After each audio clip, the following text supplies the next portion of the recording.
the issue of unruly passenger behaviour on board flights continues to be an issue of concern, shared concern for regulators and governments, for airlines and for airline crew. The latest full year statistics we have are for 2021, and they showed that there was one incident for every 885 flights. This is IATA data. In the first half of 2022, that got slightly worse, with one incident for every 833 flights.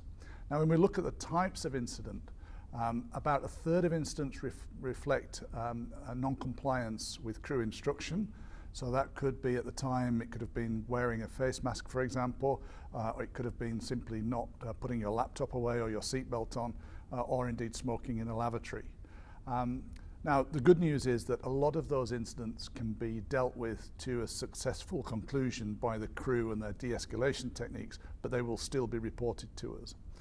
Of more concern, though, is the 12% of incidents that refer to verbal harassment and verbal assault, and then the further 6% that relate to physical assault. And they're the ones that, of course, are the most serious and the most concern for carriers. So the industry has been working very hard on this problem for a number of years. We first of all have to deal with the stronger international legal deterrent. So the first element of that is to make sure that when unruly incidents happen on board and an aircraft lands, that the police and the law enforcement community in that country have the ability to be able to deal with the passenger, particularly when it's on a foreign registered aircraft. So the first thing is we're asking states to ratify something called the Montreal Protocol. We're making good progress there now. About a third of international traffic is covered by countries that have ratified. The second thing that we need to do is to make sure that there are a range of enforcement mechanisms that are in place. What does that mean? It means that, of course, for the most serious incidents, we want to see criminal prosecutions to hold people to account. But there are some incidents and offences that don't quite meet that threshold. And they could be dealt with quickly by what we call civil and administrative penalties. So think about speeding offences and the way in which they're dealt with in countries, and that's the kind of thing that we're alluding to there.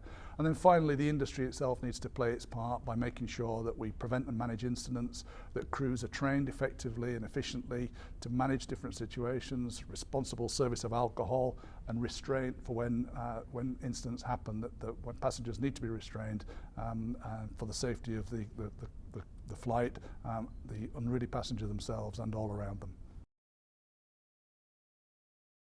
Alcohol tends to be seen as the big villain, and that's the one that people naturally assume causes all the problems.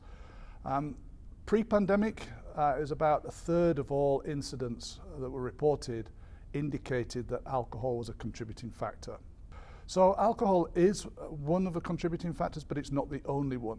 And what we would say is that we ask everybody to be responsible, to drink responsibly, particularly before they get on board the aircraft, in bars and restaurants at the airport, and certainly not to drink from their own supply of duty-free that they may have purchased and drink that on the aircraft without the knowledge of the crew. That's not allowed.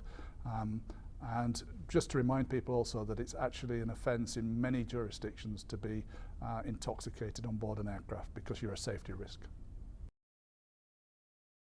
This, for the first time, brings together all of our positions on deterrent, on prevention and management into one document, and sets out a very clear strategy that, if governments follow, should see a reduction in the incidence of unruly passengers.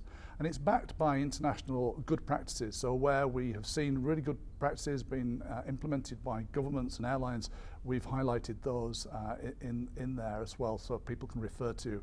And we know that this works. We've seen in the United States, for example, a zero tolerance approach to disruptive passengers that's been implemented together with a strong communications campaign. And that has borne fruit by reducing incidents from a high by 60%.